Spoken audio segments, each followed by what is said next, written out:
The Game of Life and How to Play It. Mastery Program by Florence Scovel Shinn. Introduction by Kate Large.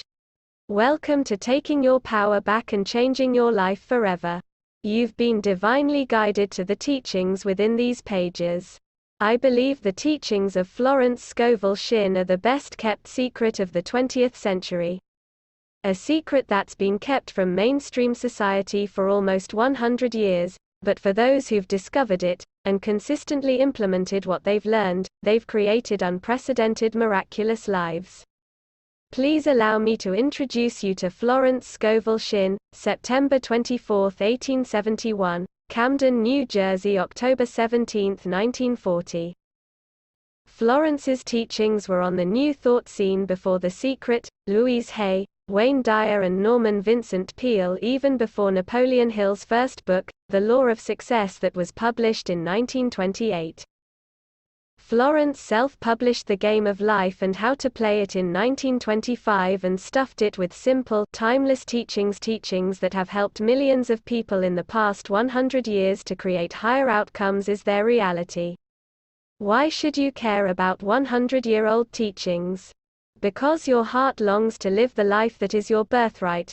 Love, happiness, joy and prosperity in all areas of your life.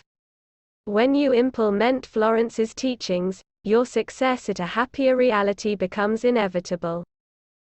Who is this woman? Florence was a female forerunner of spiritual teachings. She was a divorced woman living in the male-dominated world of the early 20th century, a time when New Age metaphysical teachings were not mainstream.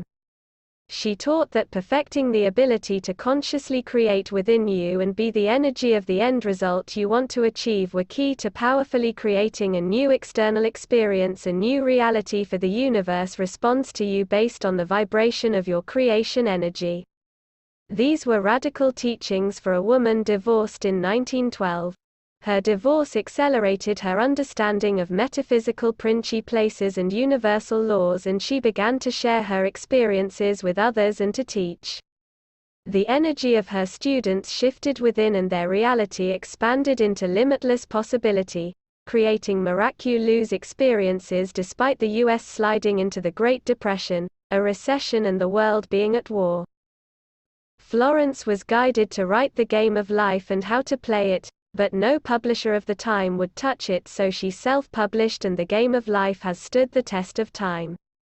To say Florence Scovel Shinn's loving spiritual energy has been a mentor to me is an understatement in every sense of the word. I discovered her during a time in my life that I was drowning in fear, yet never physically dying. Each breath was a struggle to survive, and there was nowhere else to go but up. I was praying for help when I met a woman who saw the light within me flickering in distress. She recognized the fear that had hold of me, so she went to her bookcase and asked her angels what book could she give me that would help me. The Game of Life and How to Play It fell to the floor. When I read Florence's words, they resonated with me from my soul, and I felt her loving energy comforting me, supporting me, and breathing strength into my being. I began to step out of the shadows of fear into the light, and as I shifted within, my without my life experiences also began to shift. From the angelic realm, Florence saved me from the fear that had been holding me hostage for years.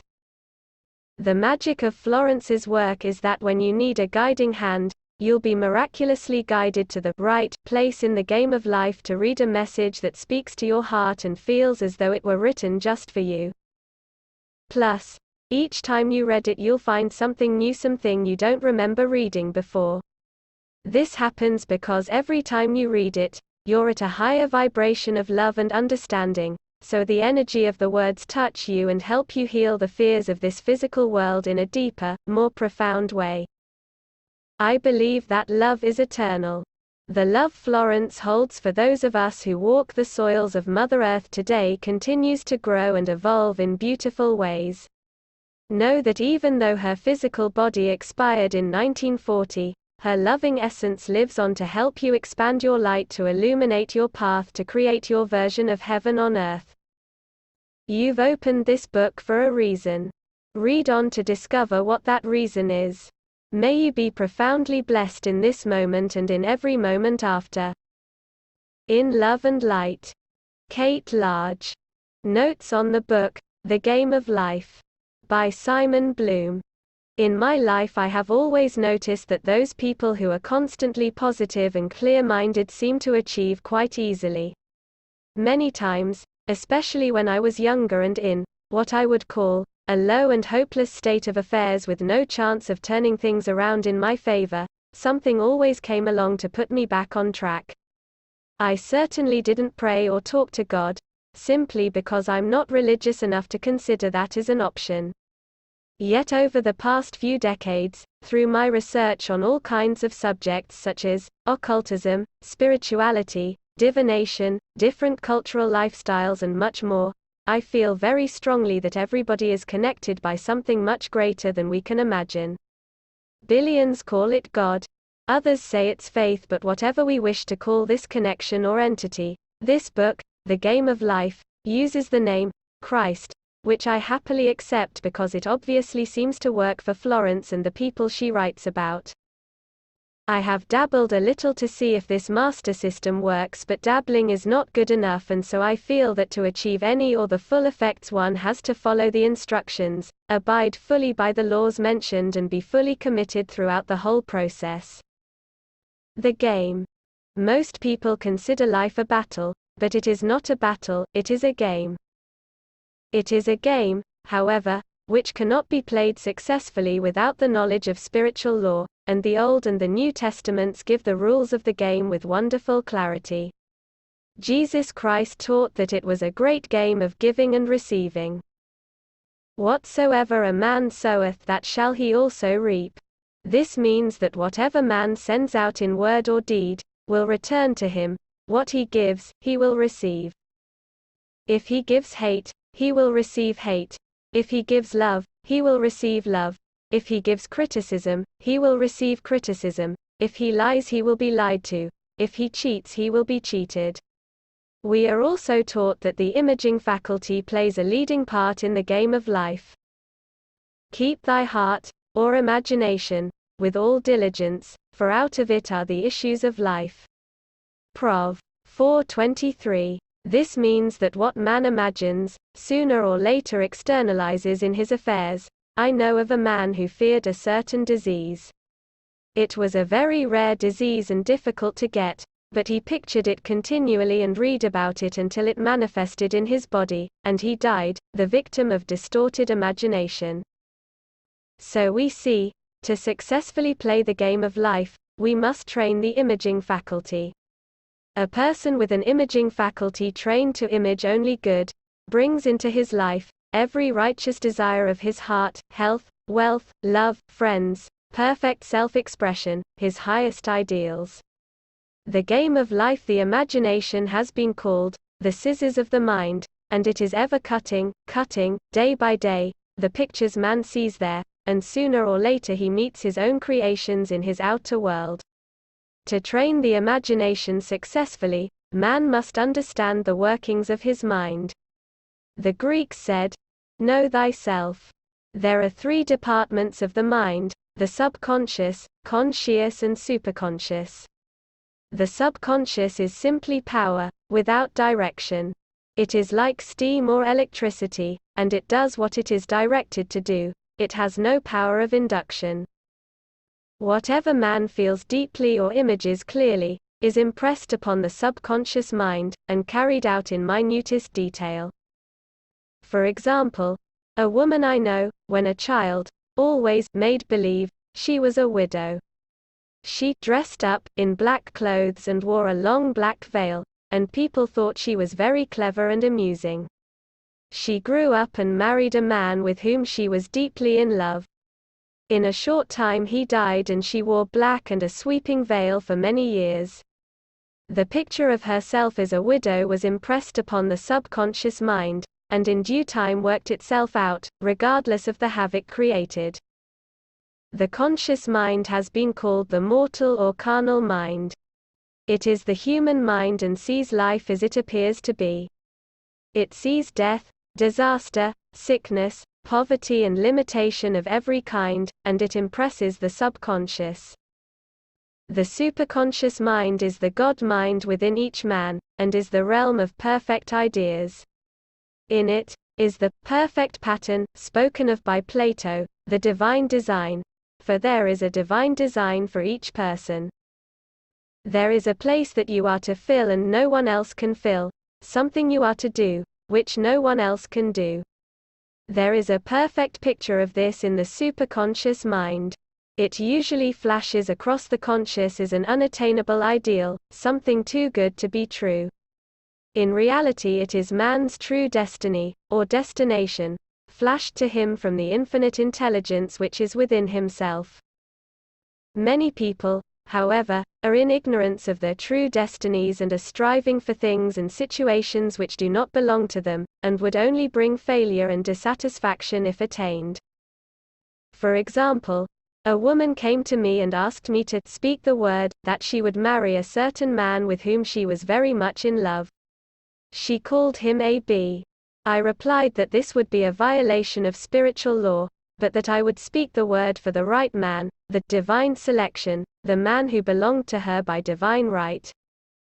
I added, if A.B. is the right man you can't lose him, and if he isn't, you will receive his equivalent. She saw A.B. frequently but no headway was made in their friendship. One evening she called, and said, "Do you know, for the last week, A.B. hasn't seemed so wonderful to me." I replied, "Maybe he is not the divine selection, another man may be the right one." Soon after that, she met another man who fell in love with her at once, and who said she was his ideal. In fact, he said all the things she had always wished that A.B. would say to her. She remarked, it was quite uncanny. She soon returned his love, and lost all interest in A.B. This shows the law of substitution. A right idea was substituted for a wrong one, therefore there was no loss or sacrifice involved. Jesus Christ said, "Seek ye first the kingdom of God and his righteousness, and all these things shall be added unto you," and he said the kingdom was within man. The kingdom is the realm of right ideas, or the divine pattern. Jesus Christ taught that man's words played a leading part in the game of life. By your words ye are justified and by your words ye are condemned. Many people have brought disaster into their lives through idle words. For example, a woman once asked me why her life was now one of poverty and of limitation. Formerly she had a home, was surrounded by beautiful things and was often tired of the management of her home, and had said repeatedly, "I'm sick and tired of things, I wish I lived in a trunk," and she added, "Today I am living in that trunk." She had spoken herself into a trunk. The subconscious mind has no sense of humor and people often joke themselves into unhappy experiences. For example, a woman who had a great deal of money, joked continually about getting ready for the poorhouse. In a few years she was almost destitute, having impressed the subconscious mind with a picture of lack and limitation. Fortunately, the law works both ways, and a situation of lack may be changed to one of plenty. For example, a woman came to me one hot summer's day for a treatment for prosperity. She was worn out, dejected and discouraged. She said she possessed just $8 in the world. I said, "Good. We'll bless the $8 and multiply them as Jesus Christ multiplied the loaves and fishes, for he taught that every man had the power to bless and to multiply, to heal and to prosper." She said, "What shall I do next?" I replied, "Follow intuition. Have you a hunch, to do anything, or to go anywhere?" Intuition means intuition, or to be taught from within. It is man's unerring guide, and I will deal more fully with its laws in a following chapter. The woman replied, "I don't know, I seem to have a hunch, to go home. I've just enough money for car fare." Her home was in a distant city and was one of lack and limitation, and the reasoning mind, or intellect, would have said, "Stay in New York and get work and make some money." I replied, "Then go home, never violate a hunch." I spoke the following words for her. Infinite Spirit, open the way for great abundance, for she is an irresistible magnet for all that belongs to her by divine right. I told her to repeat it continually also. She left for home immediately. In calling on a woman one day, she linked up with an old friend of her family. Through this friend, she received thousands of dollars in a most miraculous way. She has said to me often, "Tell people about the woman who came to you with $8 and a hunch." There is always plenty of man's pathway, but it can only be brought into manifestation through desire, faith, or the spoken word. Jesus Christ brought out clearly that man must make the first move. Ask, and it shall be given you, seek, and ye shall find, knock, and it shall be opened unto you. Matt. 7-7. In the scriptures we read, "Concerning the works of my hands, command ye me." Infinite intelligence, God, is ever ready to carry out man's smallest or greatest demands. Every desire, uttered or unexpressed, is a demand. We are often startled by having a wish suddenly fulfilled. For example, one Easter, having seen many beautiful rose trees in the florist's windows, I wished I would receive one, and for an instant saw it mentally being carried in the door. Easter came, and with it a beautiful rose tree. I thanked my friend the following day, and told her it was just what I had wanted. She replied, "I didn't send you a rose tree, I sent you lilies." The man had mixed the order, and sent me a rose tree simply because I had started the law in action, and I had to have a rose tree. Nothing stands between man and his highest ideals and every desire of his heart, but doubt and fear. When man can wish without worrying, every desire will be instantly fulfilled. I will explain more fully in a following chapter the scientific reason for this, and fear must be erased from consciousness. It is man's only enemy: fear of lack, fear of failure, fear of sickness, fear of loss, and a feeling of insecurity on some plane. Jesus Christ said, "Why are ye fearful, O ye of little faith?" Matt. 8:26. So we can see we must substitute faith for fear is only inverted faith. It is faith in evil instead of good. The object of the game of life is to see clearly one's good and to obliterate all mental pictures of evil. This must be done by impressing the subconscious mind with a realization of good. A very brilliant man, who has attained great success, told me he had suddenly erased all fear from his consciousness by reading a sign which hung in a room. He saw printed, in large letters, this statement: "Why worry, it will probably never happen." These words were stamped indelibly upon his subconscious mind, and he now has a firm conviction that only good can come into his life, therefore only good can manifest.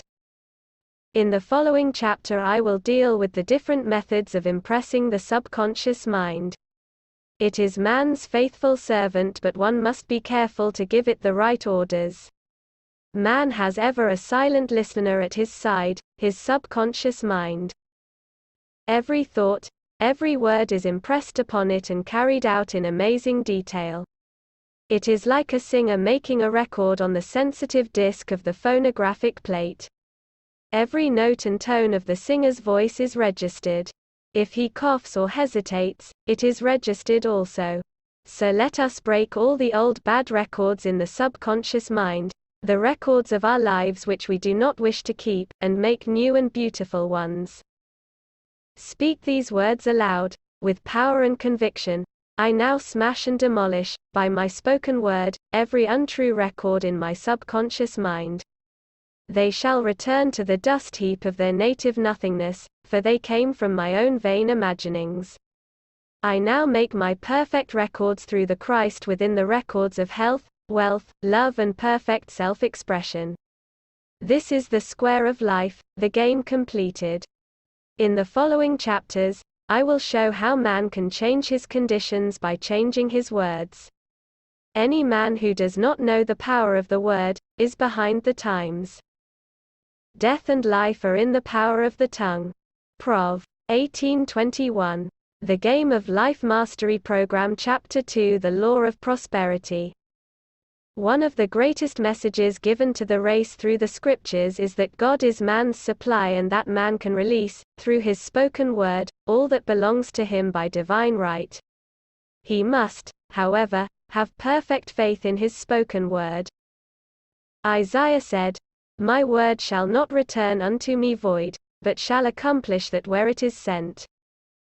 We know now that words and thoughts are a tremendous vibratory force, ever molding man's body and affairs. A woman came to me in great distress and said she was to be sued on the 15th of the month for $3,000. She knew no way of getting the money and was in despair. I told her God was her supply, and that there is a supply for every demand. So I spoke the word. I gave thanks that the woman would receive $3,000 at the right time in the right way. I told her she must have perfect faith, and act her perfect faith. The 15th came but no money had materialized. She called me on the phone and asked what she was to do. I replied, "It is Saturday, so they won't sue you today. Your part is to act rich, thereby showing perfect faith that you will receive it by Monday." She asked me to lunch with her to keep up her courage. When I joined her at a restaurant, I said, "This is no time to economize. Order an expensive luncheon, act as if you have already received the $3,000. The game of life, all things whatsoever ye ask in prayer, believing, ye shall receive." You must act as if you had already received it. The next morning she called me on the phone and asked me to stay with her during the day. I said, "No, you are divinely protected and God is never too late." In the evening she phoned again, greatly excited and said, "My dear, a miracle has happened. I was sitting in my room this morning. When the doorbell rang, I said to the maid, 'Don't let anyone in.' The maid, however, looked out the window and said, 'It's your cousin with the long white beard.' So I said, 'Call him back. I would like to see him.' He was just turning the corner, when he heard the maid's voice, and he came back. He talked for about an hour, and just as he was leaving he said, 'Oh, by the way, how are finances?' I told him I needed the money, and he said, 'Why, my dear, I will give you $3,000 the first of the month.' I didn't like to tell him I was going to be sued. What shall I do? I won't receive it till the first of the month, and I must have it tomorrow. I said, 'I'll keep on treating.' I said, 'Spirit is never too late.' I give thanks that she had received the money on the invisible plane and that it would manifest on time. The next morning her cousin called her up and said, 'Come to my office this morning and I will give you the money.' That afternoon, she had $3,000 to her credit in the bank, and wrote checks as rapidly as her excitement would permit. If one asks for success and prepares for failure, he will get the situation he has prepared for. For example, a man came to me asking me to speak the word that a certain debt would be wiped out. I found he spent his time planning what he would say to the man when he did not pay his bill, thereby neutralizing my words. He should have seen himself paying the debt. We have a wonderful illustration of this in the Bible, relating to the 3 kings who were in the desert, without water for their men and horses. They consulted the prophet Elisha, who gave them this astonishing message. "Thus saith the Lord, ye shall not see wind, neither shall ye see rain, yet make this valley full of ditches."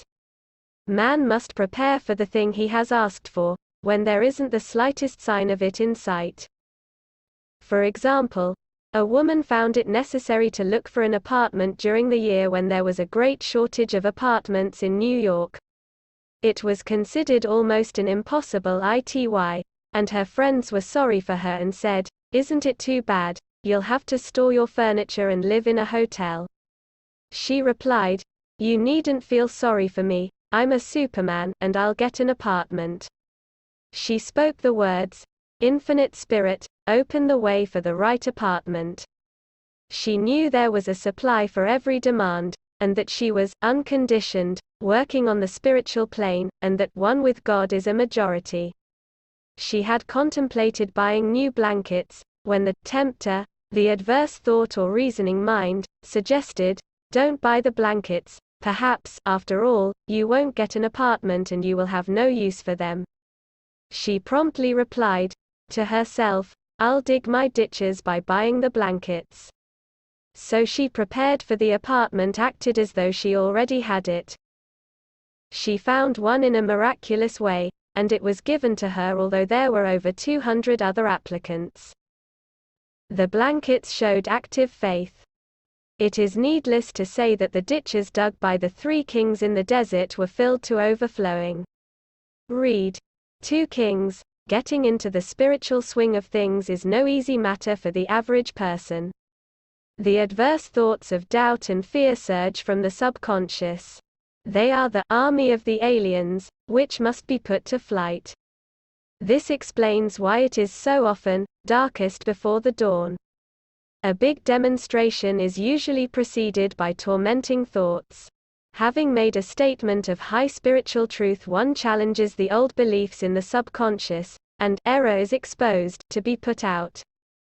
This is the time when one must make his affirmations of truth repeatedly, and rejoice and give thanks that he has already received. Before ye call, I shall answer.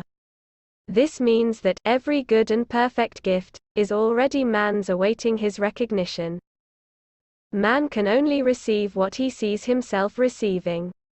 The children of Israel were told that they could have all the land they could see. This is true of every man. He has only the land within his own mental vision. Every great work, every big accomplishment, has been brought into manifestation through holding to the vision, and often just before the big achievement comes apparent failure and discouragement. The children of Israel, when they reached the promised land, were afraid to go in, for they said it was filled with giants who made them feel like grasshoppers. And there we saw the giants, and we were in our own sight as grasshoppers. This is almost every man's experience.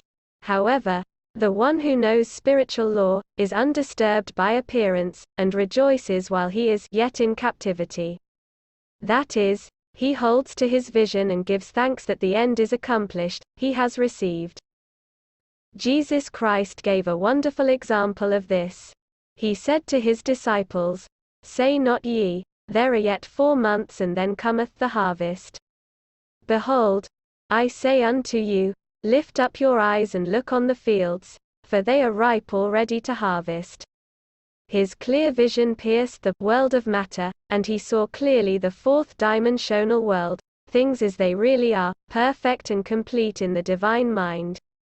So man must ever hold the vision of his journey's end and demand the manifestation of that which he has already received. It may be his perfect health, love, supply, self-expression, home or friends. They are all finished and perfect ideas registered in the divine mind, man's own superconscious mind, and must come through him, not to him. For example, a man came to me asking for treatments for success. It was imperative that he raise, within a certain time, $50,000 for his business. The time limit was almost up, when he came to me in despair. No one wanted to invest in his enterprise, and the bank had flatly refused a loan. I replied, "I suppose you lost your temper while at the bank, therefore your power. You can control any situation if you first control yourself. Go back to the bank," I added, "and I will treat." My treatment was, "You are identified in love with the spirit of everyone connected with the bank. Let the divine idea come out of this situation." He replied, "Woman, you are talking about an impossibility. Tomorrow is Saturday. The bank closes at 12, and my train won't get me there until 10, and the time limit is up tomorrow, and anyway they won't do it. It's too late." I replied, "God doesn't need any time and is never too late. With him all things are possible." I added, "I don't know anything about business, but I know all about God." He replied, "It all sounds fine when I sit here listening to you, but when I go out it's terrible. He lived in a distant city, and I did not hear from him for a week. Then came a letter. It read, "You were right. I raised the money, and will never again doubt the truth of all that you told me." I saw him a few weeks later, and I said, "What happened? You evidently had plenty of time, after all." He replied, "My train was late, and I got there just 15 minutes to 12. I walked into the bank quietly and said, 'I have come for the loan,' and they gave it to me without a question." It was the last 15 minutes of the time allotted to him, and Infinite Spirit was not too late. In this instance, the man could never have demonstrated alone. He needed someone to help him hold the vision. This is what one man can do for another. Jesus Christ knew the truth of this when he said, "If two of you shall agree on earth as touching anything that they shall ask, it shall be done for them of my Father which is in heaven." One gets too close to his own affairs and becomes doubtful and fearful. The friend or healer clearly sees the success, health, or prosperity, and never wavers, because he is not close to the situation. It is much easier to demonstrate for someone else than for oneself, so a person should not hesitate to ask for help if he feels himself wavering. A keen observer of life once said, "No man can fail if some one person sees him successful." Such is the power of the vision, and many a great man owed his success to a wife, or sister, or a friend who believed in him, and held without wavering to the perfect pattern.